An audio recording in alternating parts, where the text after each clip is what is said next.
Muito bom, vamos começar mais uma leitura, agora do livro Óleos Essenciais e Câncer, da doutora Anne-Marie Giraud. Eu vou ler a orelha do livro, que vai falar sobre ela, tá? Então, a doutora Anne-Marie Giraud, está escrito em primeira pessoa, ela diz assim: nasci em 1963, em Marsella, atendo há 26 anos em consultório particular como clínica geral, especializada em aromaterapia, homeopatia e fitoterapia. De 1991 a 2015, eu cliniquei em Aix-en-Provence. E em março de 2015, mudei meu consultório para Marsella. Eu acompanho muitos pacientes com câncer, combinando terapias complementares com tratamentos convencionais prescritos por meus colegas oncologistas. Muitos deles me retornam com resultados incríveis no bem-estar daqueles seus pacientes que combinaram os dois tratamentos. Melhor tolerância aos tratamentos quimioterápicos convencionais, radioterapia, hormonoterapia, melhor disposição física, melhora da autoestima e etc. Em alguns casos, há até mesmo uma melhor resposta terapêutica ao tratamento convencional. Uma sinergia terapêutica com certas combinações de óleos essenciais pode ser criada principalmente para atuar também em sinergia com os tratamentos convencionais. Mais e mais pessoas com câncer, 72% de acordo com alguns estudos, estão usando medicina complementar e integrativa. Alguns conversam com sua equipe médica, outros não se atrevem com medo de sua discordância e críticas. Encorajam-os a conversar com seus médicos sobre os tratamentos complementares, pois é hora de ir além dessas divisões ideológicas, a fim de estabelecer um diálogo aberto com o paciente e toda a sua equipe de saúde. Construir um vínculo de confiança e ouvir os doentes é também uma forma de protegê-los dos excessos sectários, charlatões da saúde, que poderiam desviá-los dos tratamentos convencionais de referência. Medicamentos complementares podem ajudar o paciente a gerenciar melhor sua doença, aderir melhor ao tratamento convencional e promover a aliança terapêutica entre os diferentes atores da saúde. É assim que nasceu a medicina integrativa, associando os chamados cuidados convencionais com medicamentos alternativos e complementares. Para mim, a medicina é uma ciência em si, mas também uma arte sutil.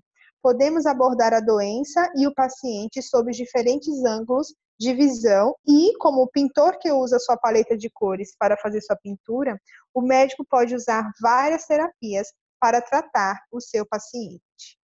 E aí tem uma sugestão do site, né, para ter acesso à autora, que é a doutora giraudanemarie.fr. Então, vamos começar com a leitura com três citações, quatro citações que ela traz logo no início que são bem impactantes.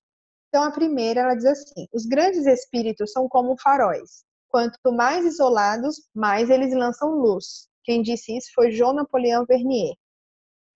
Uma outra citação muito forte é de Friedrich Nietzsche: tudo aquilo que não te mata te faz mais forte. E a próxima de Victor Hugo: quando você olha para a criação, uma espécie de música misteriosa aparece sobre essa esplêndida geometria. A natureza é uma sinfonia, tudo é ritmo e medida, e quase pode-se dizer que Deus fez o mundo em verso. E a última, de Cícero: se considerarmos a natureza por guia, nunca nos extraviaremos. Então, a gente vai começar lendo, que é bem importante, o prefácio e o preâmbulo, porque tem muitas explicações. Então, com o prefácio, ela começa assim: em 1971, o presidente norte-americano Nixon declarou guerra contra o câncer, que estava entre aspas, com a promessa de encontrar o tratamento a esse flagelo nos 5 anos subsequentes. No entanto, deve-se constatar que 45 anos mais tarde, a guerra ainda estava longe de terminar. Mas quem é esse inimigo que conta com um exército de pesquisadores do mundo inteiro? Para que possamos conhecê-lo melhor, façamos um encontro com a célula cancerosa em sua intimidade. A célula cancerosa se caracteriza por 3 anomalias essenciais. A primeira, uma diminuição da regulação do crescimento celular ou crescimento anárquico. A segunda, uma invasão dos tecidos vizinhos. A terceira, uma dispersão ou metástase em direção a outras regiões do organismo. A célula cancerosa se diferencia da célula sã por um grande número de pontos, os quais são: primeiro ponto, uma modificação da morfologia celular, as células se tornam mais arredondadas. Um aumento da densidade celular ou perda da inibição do contato. Isso significa que as células cancerosas crescem em várias camadas nas placas de cultura em observação, enquanto que as células normais formam habitualmente uma só camada. Próximo ponto. Uma perda de dependência à ancoragem, que é as células cancerosas se desenvolvem sem estarem ancoradas a uma superfície, no caso, a da placa de cultura, contrariamente às células normais. Próximo ponto. Uma perda de inibição de contato do movimento, ou seja, as células cancerosas podem se sobrepor contrariamente às células normais, que cessam de se deslocar logo que se encontram em contato umas com as outras. Diversas modificações bioquímicas, obras da célula cancerosa. Ou seja, a glicose é aumentada, a composição da membrana celular é modificada, notadamente, ao nível das glicoproteínas e dos glicolipídios, e a secreção de protease se torna possível. A membrana da célula cancerosa apresenta alterações em sua permeabilidade, em suas propriedades de transporte, uma diminuição da aderência, um aumento na propriedade de aglutinação por inúmeras leticinas. Aliás, lecitinas, desculpem. Proteínas que se ligam de modo reversível a certos açúcares. Uma alteração nas cargas de superfície, uma aparição de novos antígenos ou a perda de outros. Outro ponto importante que uma outra perturbação da glicose é devida a uma má oxigenação. Resulta que a glicose é degradada ao estado de ácido lático, origem de uma acidose intracelular. Essa atividade anaeróbica diminui o número de mitocôndrias na célula, organela onde se degradam os nutrientes com o objetivo de produzir a energia. Outro ponto importante aqui, uma alteração das estruturas do citoesqueleto, que é aquele esqueleto interno da célula, como os filamentos da actina. Também uma fraca dependência face aos fatores de crescimento, muitas vezes com a secreção aumentada de certos fatores de crescimento no meio ambiente. A imortalidade logo que as células cancerosas se encontram em um meio que lhes é adaptado. Ou seja, os cromossomos das células normais comportam as sequências repetitivas chamadas telômeros, que se situam em suas extremidades. A cada divisão das células somáticas, que são as células do corpo, o comprimento dos telômeros é reduzido e a partir de um tamanho crítico correspondente ao número de 50 a 100 divisões em cultura, as células morrem. Ao contrário, as células cancerosas, à semelhança das células germinativas, que são as sexuais, possuem uma enzima dita telomerase, que alonga os telômeros diminuídos após cada divisão, dando-lhes assim o status de imortalidade in vitro. Outro ponto, um volume do núcleo celular muitas vezes aumentado e um número anormal de cromossomos, que chama aneuploidia. Outro, uma capacidade fora do comum para mutar, o que as leva progressivamente a perder o seu estatuto de células diferenciadas, ou seja, especializadas. Uma capacidade de induzir um processo chamado angiogênese, que consiste no crescimento de novos vasos sanguíneos, que também é conhecido como a neovascularização, a partir de vasos pré-existentes. Uma diminuição das enzimas antirradicalares, enzimas essas que têm por função combater os radicais livres, que são átomos e moléculas que perderam um elétron e que procuram a qualquer preço um outro, retirando assim das biomoléculas. Uma grande capacidade na arte de se camuflar, né, elas se revestem de uma camada de mucopolissacarídeos, que são as glicoproteínas presentes no soro e associadas a um estado inflamatório, que cega, né, os linfócitos T8 e os natural killers, citotóxicos, impedindo-os de exercer as suas funções anti-humorais. Essas células liberam os antígenos iscas, tá? Entre aspas isso, né? Lançados na corrente circulatória. Os anticorpos lhes dão, então, caça e se desviam das células cancerosas. Ou seja, elas secretam substâncias que bloqueiam o complemento da defesa imunitária humoral e liberam substâncias com propriedades repulsivas que envolvem, né, a célula tal como uma armadura, afastando assim os anticorpos.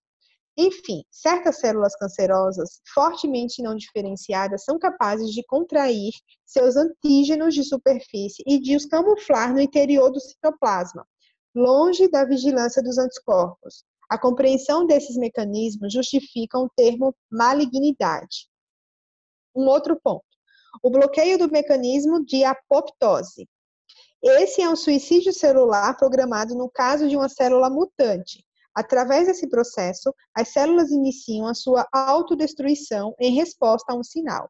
É ele que mata as células entre os dedos no curso do desenvolvimento embrionário para permitir que elas se separem.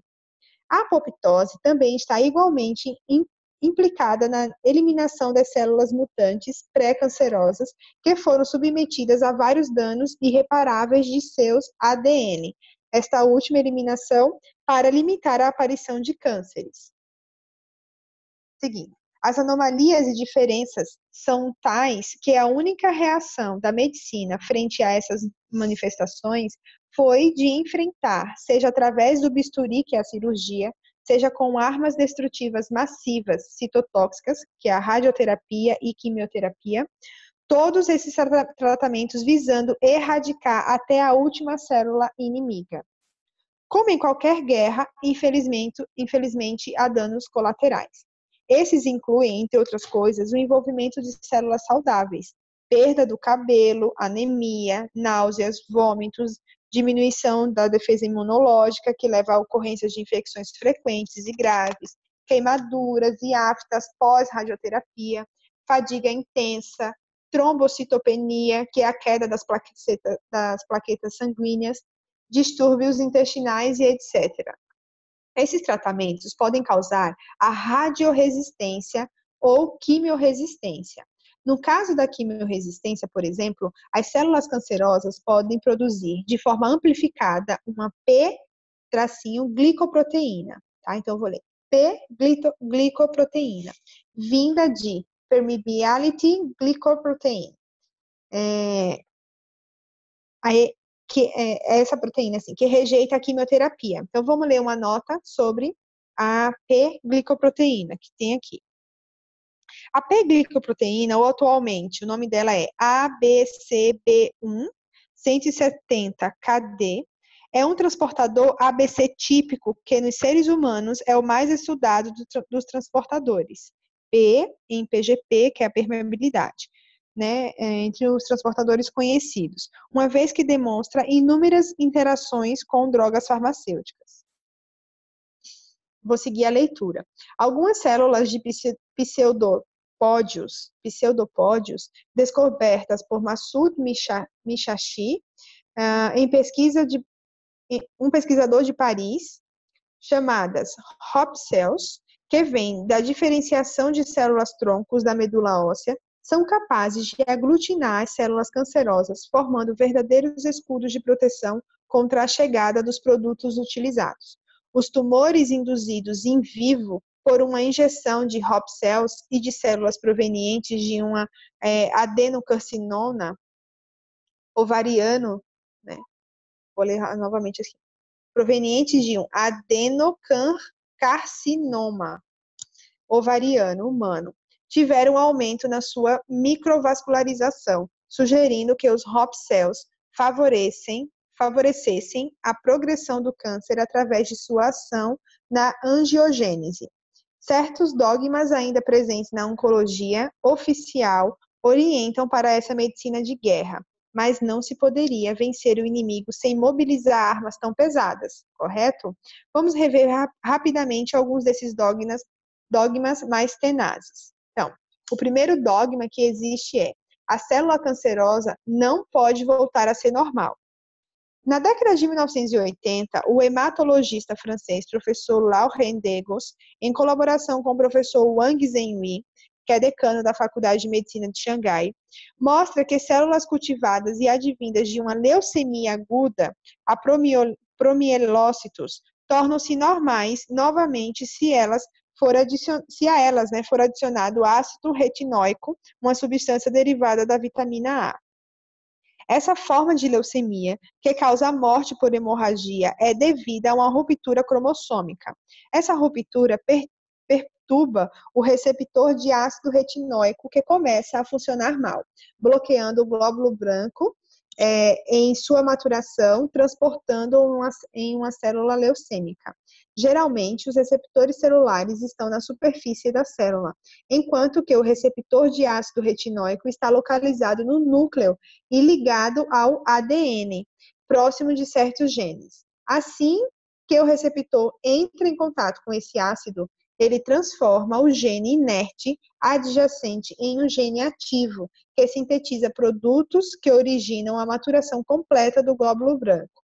Uma dose de ácido retinóico 10 a 100 vezes superior à normal remedia o maior funcionamento do receptor e transforma o glóbulo branco doente em uma célula normal.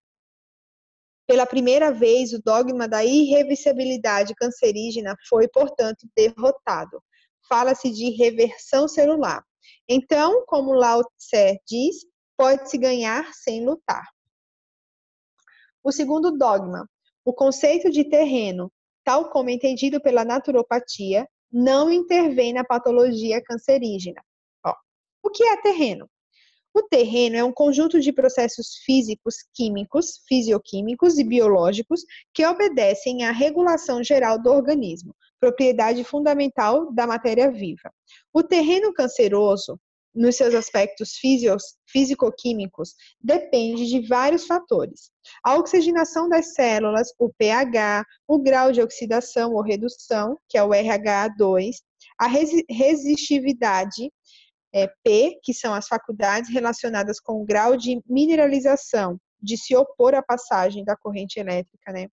Todos intra- e extracelulares, a polarização da membrana celular, a angiogênese, a possibilidade de apoptose, o nível de sódio intracelular, a carga superficial da membrana, uma defesa imunitária alta e ativa e, claro, depende também do estresse psicológico. Sigamos simplesmente o exemplo do pH. O pH intracelular de uma célula normal é ligeiramente alcalino, da ordem de 7,4, enquanto que o de uma célula cancerígena é ácido, entre 6,5 e 7. Os geneticistas encontram-se preferencialmente no ADN para explicar os processos de carcinogênese, mas o ambiente que banha no ADN não é neutro, tá? Um meio ácido, ou seja, rico em prótons, H positivo, pode ativar certos genes, tais como oncogenes, a origem de uma hipermultiplicação celular. Os oncogenes são genes cuja expressão promove a ocorrência de câncer. Eles resultam na modificação ou superexpressão de um gene normal. Por esse feito, chamado proto-oncogene, envolvido no controle da divisão celular, esse distúrbio causa uma divisão celular anárquica. O físico-químico norte-americano Kate Brewer, especialista mundial no trabalho sobre a separação de isótopos radioativos, avanço decisivo no desenvolvimento da bomba atômica, decidiu restaurar sua imagem entre 1945 e 1942, estudando povos pouco afetados pelo câncer, incluindo os Hunzas e os índios Hopi. Os Hunzas consomem uma água extremamente rica em césio, que eles chamam de mel da montanha. Os índios Hopi consomem em grandes quantidades as folhas de uma planta do deserto chamada chamisa, muito rica em rubídio. Césio e rubídio são dois elementos sem toxicidade que passam facilmente através da membrana celular e alcalinizam o interior da célula em estado de acidose. no caso de um câncer, tá? O pH intracelular aumentado resulta na morte da célula cancerosa, assim que seu valor passa de 8. A eficácia desses dois elementos foi amplamente testada em animais e tem sido objeto de estudos epidemiológicos em inúmeros países. Assim, simplesmente trabalhando no ecossistema ácido-base é possível agir sobre a célula cancerosa. Obviamente, a acidose é apenas um dos fatores envolvidos na gênese do câncer. No entanto, assim como no caso das plantações, é necessário conhecer bem o terreno, a natureza argilosa ou arenosa, a umidade, o pH, a presença de poluentes, né, em que se desenvolve uma cultura. É igualmente essencial conhecer o terreno onde se desenvolve um câncer, tanto para sua gênese como para seu tratamento. E o que dizer de um jardineiro que utiliza tratamentos destrutivos para a vida do solo? Algumas pessoas não hesitam em dizer que o terreno é tudo o que a doença não é, nada. Sem talvez ir tão longe, é forçoso reconhecer a importância do tratamento em qualquer patologia, e em particular, o câncer. Agora, o terceiro dogma. Somente o ADN intervém na carcinogênese. Estou falando mas é carcinogênese. O ADN é um polímero organizado em torno de 3 tipos de moléculas. A primeira, moléculas nitrogenadas chamadas bases, que é a adenina, que é o A, a citosina, o C, e a guanina, G, e timina, T. Depois, um açúcar, a desoxirribose, e depois um grupamento fosfato carregado negativamente. A biologia molecular faz do ADN um local de armazenamento de informação genética, que é o genoma, e de transmissão. O termo genoteca é usado porque o ADN tem cerca de 3 bilhões e meio de pares de bases, que, quando associados por afinidade, são organizados em genes. O projeto de sequenciamento do genoma humano, lançado em 1990, encontrou, contrariamente a todas as expectativas, 23.688 genes. No entanto, desses 23.688 genes, apenas 1,5% desempenham um papel, enquanto que os restantes 98,5% são os ditos ADN silenciosos. Diz que esse ADN é não codificador ou intron, porque não sintetiza proteínas ou outros elementos necessários para a vida celular. O ADN codificador é chamado de exon. A imensa orquestra sinfônica concebida para o genoma humano é realmente reduzida a um modesto quarteto. O ADN, que tem cerca de 2 metros de comprimento, portanto, tem um enorme comprimento que deve ser alojado no interior do núcleo, cujo diâmetro médio é 1 milhão de vezes menor. O ADN deve realizar uma verdadeira proeza, torcer e rolar sobre si mesmo para entrar em um volume tão pequeno. Este superenrolamento é realizado graças aos nucleossomos complexos formados por ADN, associados a proteínas chamadas histonas. Como funciona a interação ADN-histonas? O ADN é carregado negativamente pela presença do grupo fosfato e as histonas, ou histonas, acho que é histonas, por sua vez, são carregadas positivamente por causa da presença da lisina, um dos aminoácidos que entram em sua constituição. À medida em que as cargas positivas e negativas se atraem, essa interação mantém a dupla hélice do ADN fechada, de modo que o gene associado a essa região não pode gerar síntese proteica. O gene é então silencioso.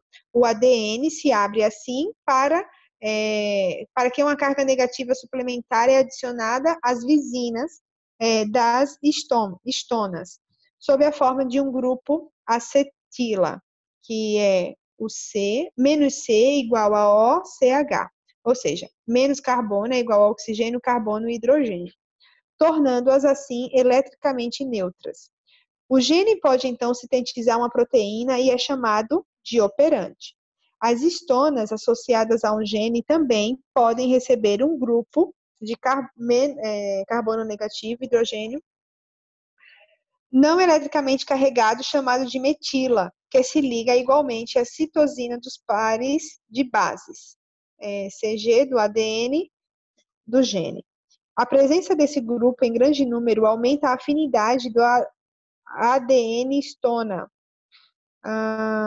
e torna o gene ainda mais silencioso. Um gene hipermetilado é, portanto, não codificante, enquanto que um gene hipometilado o é, codificante. A expressão dos genes não é determinada unicamente pelo código de ADN propriamente dito, mas por um ambiente feito de moléculas que indicam os genes quando e onde se ligarem ou se desligarem. Esse fenômeno, chamado de epigenética, orquestra, por exemplo, as muitas mudanças pelas quais o ovo fertilizado é transformado em um organismo complexo feito de 220 tipos de células diferentes. Ao longo de toda a vida, ele permite que as células respondam aos sinais ambientais transmitidos por hormônios, pelos fatores de crescimento e de outras moléculas reguladoras, sem ter que modificar o próprio ADN. A epigenética é o fim da era do tudo é o ADN, tá entre aspas, né? Que atingiu seu apogeu em torno do ano 2000, com as grandes manobras de sequenciamento do genoma humano. A metáfora de um programa genético que deixava supor que a estrutura do ADN é comparável a um programa de computador não é mais sustentável. O organismo permanece, apesar de tudo, vivo e não tem a rigidez de um computador. A realidade do gene permanece certamente válida, mas sua atividade pode ser modulada pelo meio ambiente. Nesse caso, devendo-se naturalmente entender os fatores biológicos, físicos, químicos, físico-químicos, mas também nossas histórias de vida, que são estresse, ansiedade, carência afetiva, violência física ou psicológica, que podem influenciar a expressão de nossos genes. Uma vez essa influência impressa, né, se transmitirá como uma herança epigenética e de maneira reversível para os descendentes. O biólogo americano Bruce Lipton, em seu livro A Biologia da Crença, chega a considerar que nossos pensamentos, nossas crenças, podem modular nossa epigênese. A perspectiva da epigênese também são igualmente terapêuticas, com as primeiras aplicações em andamento. As variações epigenéticas são, afinal, bem plásticas. Elas podem ser apagadas por tratamentos químicos, o que abre imensas perspectivas terapêuticas, né? Essa esperança já se materializou pelo desenvolvimento das primeiras epidrogas. A professora Edith Hart, do Collège de France, anuncia em breve a chegada da epidrogas capazes de reduzir ao silêncio os oncogenes na origem do câncer. Uma equipe de pesquisa sobre o câncer da Universidade de Illinois, né, em Chicago, mostrou que a crescente malignidade entre as células cancerígenas mais invasivas e as mais metastáticas está ligada a desregulações do seu programa epigenético. Quanto mais virulenta a célula, mais o perfil epigenético se afasta daquele das células saudáveis. Quarto dogma. A oncologia não leva em consideração a dimensão vibratória do organismo vivo. A dualidade onda/partícula é um dos principais básicos da física quântica. Lembremos-nos que todo objeto quântico tem uma dimensão ondulatória e uma dimensão corpuscular.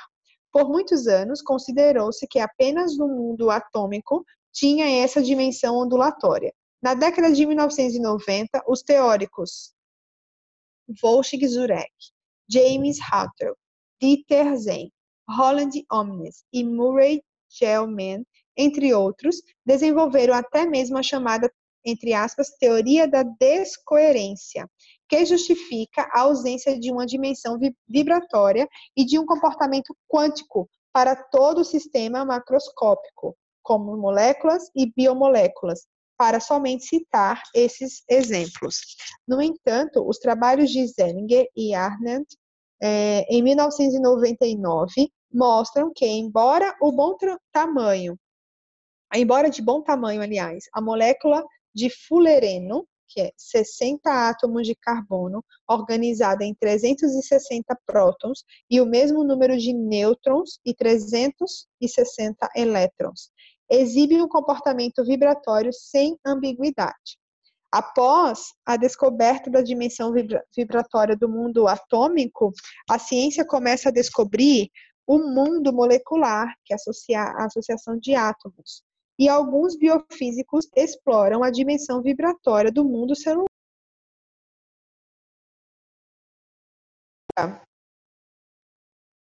O ADN está igualmente equipada com uma dimensão ondulatória.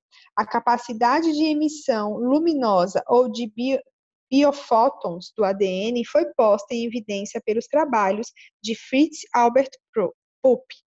As biomoléculas, que são os lipídios, os glucídios, as proteínas, as glicoproteínas e os glicolipídios, são, sem dúvida, igualmente munidas de uma dimensão vibratória. Em 1975, esse biofísico alemão trabalha em células animais e humanas e conclui, após mais de 30 anos de experiências, a existência de uma radiação celular que ele batiza como biofotônico. Esse raio luminoso ultra tênue é 1 bilhão de bilhões, né, 10 elevado a 18, né, ou 18ª potência, de vezes mais fraco do que a luz visível. Quais são as características dessa reação? Primeiro, ela é detectável em todos os organismos vivos, exceto em organismos unicelulares, que são as bactérias, leveduras, fungos e certas algas. Ela tem intensidades variáveis dependendo da espécie. Ela aumenta sempre e claramente assim que o sistema biológico começa a morrer. Após a morte, o sinal desaparece. Outro ponto. Ela não é originária de reações de quimioluminescência. Portanto, a compreensão dessa radiação não pode ser feita no estreito enquadramento da bioquímica. Ela é uma luz estreita que pode ser qualificada como radiação laser. Uma tal radiação é monocromática, um único comprimento de onda, espacial e temporalmente coerente, unidirecional e altamente energética. A célula cancerosa perdeu a coerência de sua radiação e emite 4 vezes mais biofótons do que uma célula normal.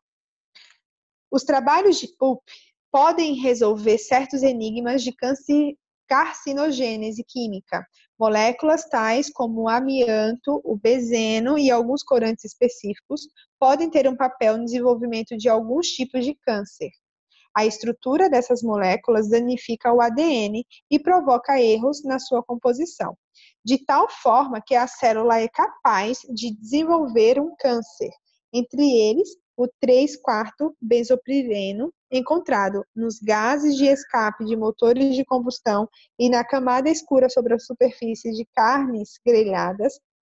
Essa molécula se fixa no ADN de células saudáveis e absorve a sua radiação biofotônica e ultravioleta. Por outro lado, uma molécula de estrutura muito parecida, que é a 1,2-benzopireno, não absorve essa radiação. De acordo com Popp, essa radiação biofotônica no ultravioleta emitida pelo ADN estimula os mecanismos de reparação de danos genéticos de origem diversas. Ao observar essa radiação, o 3,4-benzopireno priva a célula de seu poder de autocura, chamando pelo autor de fotorreativação. Será que os produtos utilizados pela quimioterapia são inconsequentes à fotorreativação? A mecânica quântica começa a entrar na biologia e já o olfato, né, a enzimologia, a estrutura da dupla hélice do ADN e a fotossíntese podem ser explicados pelas propriedades quânticas, onde a matéria é também percebida na sua dimensão vibratória. A cancerologia clássica não poderá permanecer diferente a essa mudança de paradigma, onde uma célula cancerosa se transforma mais em um delinquente vibratório do que se faz necessário reeducar como a um inimigo bem real. Os dogmas mencionados acima são, de fato, os mais importantes na atual medicina do câncer. No entanto, eles carregam limitações que não escapam a uma leitura mais ampla e multidisciplinar, envolvendo as recentes descobertas da biologia, da fisiologia, da química, da físico-quântica, das neurociências, da epigenética nascente e da medicina integrativa. Nesse estado de espírito, a doutora Anne-Marie Giraud escolheu explorar mais especificamente o uso de óleos essenciais no acompanhamento da doença cancerosa, e uma de suas vantagens é que, de acordo com a sensibilidade do paciente, os óleos são administrados seja por via oral, via olfativa ou mesmo via aérea.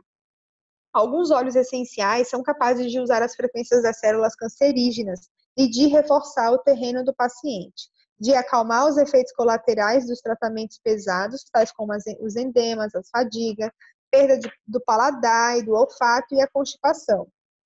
Eles também estão capacitados a aumentar a resposta imunitária, de inibir a inflamação, né? De desencadear o fenômeno de apoptose por via extracelular, por estimular uma enzima chamada caspase, né, ou intracelular, por ação sobre as mitocôndrias, de combater os radicais livres ou de superproduzir esses radicais dentro das células cancerosas, menos equipadas de coberturas e antirradicalares, de inibir a angiogênese. Eles também podem se tornar aliados das quimioterapias, potencializando seus efeitos e melhorar o conforto dos pacientes, prolongando sua sobrevivência, relançando seu ímpeto vital. De fato, os óleos essenciais não são apenas substâncias ponderais, mas apresentam, de acordo com a física quântica, uma dimensão vibratória, capaz de aumentar a energia dos tecidos com os quais elas interagem. Em última análise, eles podem melhorar o humor do paciente, estimulando as vias olfativas cerebrais. Fala-se agora da aromacologia.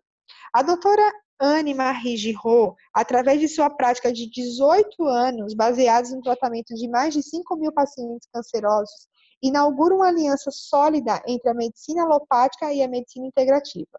Tendo sido tocado, eu mesmo, com muitas pessoas, por essa patologia através de minha mãe, eu gostaria muito de, na época, estar de posse deste livro, baseado ao mesmo tempo sobre conhecimentos sólidos, né, em oncologia, biologia e aromaterapia. A doutora Giraud argumenta cientificamente, com casos precisos, os seus resultados obtidos. Muitos livros já existem sobre óleos essenciais, mas que muitas vezes são um catálogo de óleos essenciais para uso em várias patologias, mas poucas são as obras que explicam como os óleos atuam e quais são aquelas inteiramente dedicadas à patologia cancerosa. Esta é, portanto, uma obra de referência oferecida ao público ansioso de resolver seus problemas e curioso de entender os fundamentos. Este livro certamente dará ao leitor as bases necessárias para compreender, ora o câncer, ora a ação de tratamento à base dos óleos essenciais. Em sua obra de 1996, La Médecine du Demain, o professor Jean Bernard anunciou que a medicina do século XXI experimentaria uma nova era em que seria definida por 4 caracteres. Primeiro, racionalidade. Segundo, eficiência. O terceiro, individualidade. E o quarto, a prevenção. De minha parte, vou acrescentar que a doutora Giraud, já inscrita nessa nova medicina, a completa com o 5º elemento, seu humanismo que se sente em cada uma das páginas de seu livro. Quem escreveu, né, o prefácio foi Philippe Bobola. Doutor em Física Química, biólogo, antropólogo, psicanalista, co-diretor do DIU, que acho que é diretório universitário, né? Não, diploma universitaire, que é diploma universitários, povos tradicionais, uma visão multidisciplinar em cosmogonia, Bom, então ele é co-diretor do DIU, Le Peuple Traditionnel, un regard pluridisciplinaire de la cosmogonie à la médecine traditionnelle. Então, assim, ó, povos tradicionais, uma visão multidisciplinar da cosmogonia para a medicina tradicional. Que prefácio profundo, hein? Cada palavra difícil, mas que lindo! Lindo, lindo, lindo, lindo. Agora, o preâmbulo, vamos fazer os dois juntos. O preâmbulo, ela vai dizer assim, ó, este livro faz parte da continuidade do primeiro, Câncer, Chemin de Guérison por Renatre Alavi, que é a tradução do livro assim, Câncer, né, um caminho de cura para renascer para a vida, né, que foi publicado na França. Neste primeiro livro, abordamos as diferenças terapêuticas do câncer, tanto no plano alopático, tratamentos convencionais, quanto as ditas medicinas complementares ou alternativas, e não oficialmente reconhecidas, e ainda a abordagem do paciente para que ele se torne coautor da sua cura. Este segundo livro, que são Os Óleos Essenciais e Câncer, uma abordagem terapêutica inovadora e natural, nos fará descobrir a riqueza dessa terapia ainda pouco conhecida no domínio da oncologia. Os óleos essenciais, verdadeiras quintessências das plantas aromáticas doadas pela natureza, são conhecidos e utilizados há milênios. As plantas nunca deixaram de ser usadas como condimentos e ou medicamentos. Como Hipócrates nos ensinou, considerado o pai da medicina, né, 1.200 anos antes de Cristo, a natureza colocou perto do paciente o remédio que lhe convém. A ideia de me tornar uma médica e me ocupar com pacientes com câncer remonta à minha infância. A natureza, desde minha mais tenra idade, sempre me atraiu, fascinou e, despertando minha curiosidade, me ajudou a compreender que as plantas também estavam na Terra para ajudar os seres humanos a se curarem. De certa forma, tive a intuição de que elas tinham múltiplos segredos a nos revelar e que eram benéficas à nossa saúde. Mas, na condição de conhecê-las muito bem e de respeitá-las, assim como o ser humano, de outros lugares. Nós devemos a nós mesmos salvaguardar essa riqueza natural, que nem sempre foi o caso, e ainda é assim. As plantas têm a capacidade de sintetizar moléculas químicas naturais, e também estão na origem de grande parte da nossa farmacopeia moderna, dita alopática, produto químico de síntese. A indústria farmacêutica muitas vezes copiou a natureza. A grande maioria dos medicamentos é oriunda das plantas, como a digitalina extraída da dedaleira, tem o nome científico, Digitalis purpurea, né? A aspirina extraída da Ulmaria, o nome científico, Filependula ulmaria, né? Os Taxol e Taxotere do teixo, tem o nome científico, Taxus baccata, entre tantos outros. Ao contrário dos medicamentos obtidos por síntese química ou extração de ingredientes ativos, a aromaterapia é uma medicina natural por excelência. Ressalto que natural não significa inofensivo ou trivial.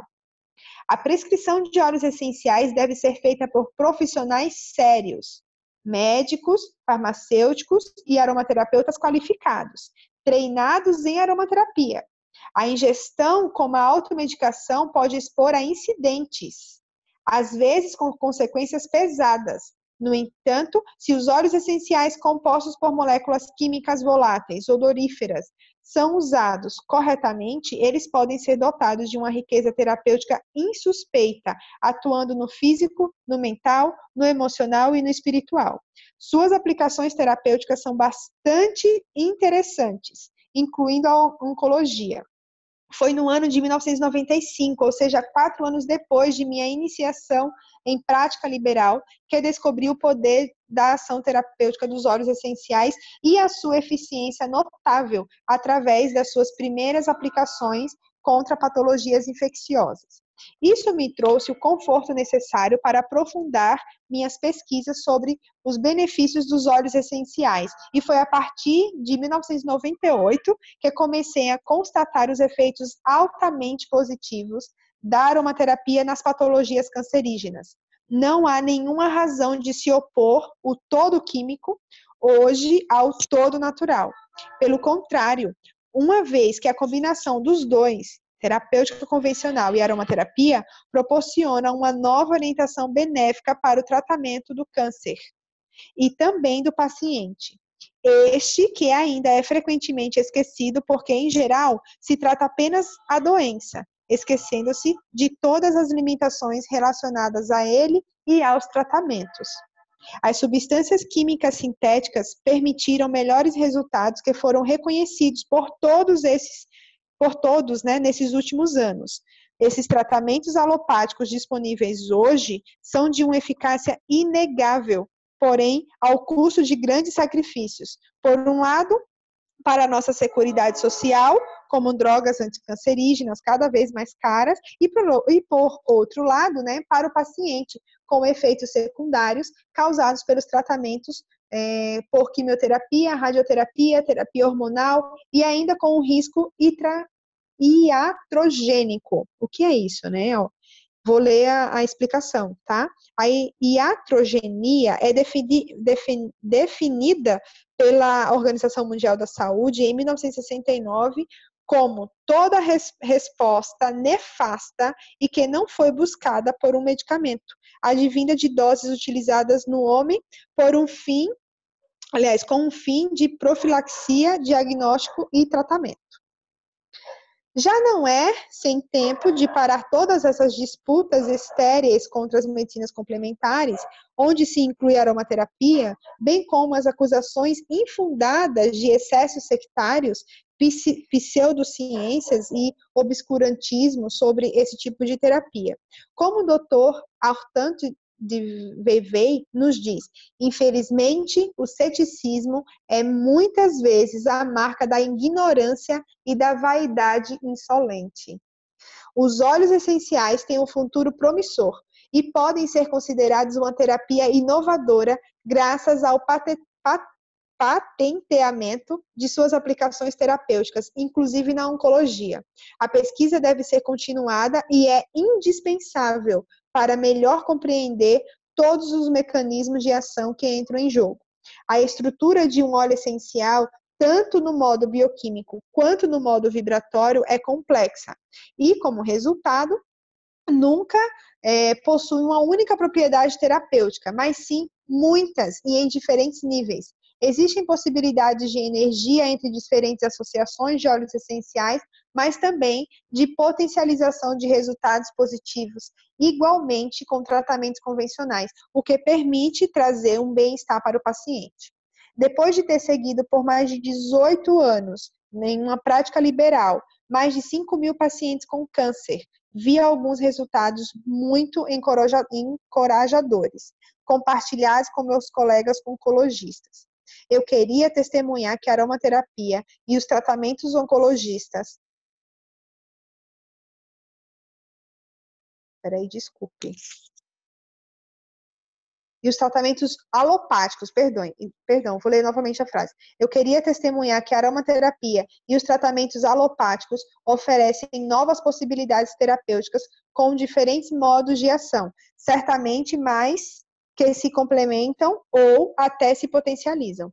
Esses óleos essenciais terapêuticas do futuro estarão um dia entre as medicinas integrativas. Isto é o que eu desejo para o maior número de pacientes. E tem uma notinha sobre isso. Neste momento, em 2018, quem está escrevendo isso é a editora. Vale ressaltar o enorme avanço que o Brasil trouxe a essa medicina integrativa quando a aromaterapia e outras terapias complementares foram reconhecidas pelo Ministério da Saúde. Sem dúvida nenhuma, um avanço vanguardista do Brasil. E quem escreveu tudo isso foi a própria doutora Anne-Marie Giraud. Então, esse foi o prefácio que ela fez ao livro, tá? Ela deixou uma citação muito bonita, que é um provérbio maori, que diz assim: vire-se em direção ao sol, e a sombra estará atrás de você. Dalai Lama também diz assim: o amor e a compaixão são necessidades, não luxos. Sem ele, a humanidade não pode sobreviver. Então é isso, nós vamos começar no próximo vídeo a estudar a aromaterapia na visão dessa médica. E já deu para perceber que vai ser uma visão bem aprofundada, bem rica, né? Não que os outros livros não sejam, mas todo respeito por essa doutora. Vamos começar na leitura de aromaterapia num próximo vídeo. Continuem conosco, dá um joinha aqui no nosso canal, se inscreve no canal, também se inscreve nas nossas redes sociais, no Instagram, a nossa fanpage do Facebook, né? Conversa conosco para que você faça parte de algum grupo do nosso, né, do WhatsApp, para que você participe, esteja sempre presente, curtindo, né, esse mundo aromático que nós vivemos. Um grande beijo e até daqui a pouquinho no próximo vídeo.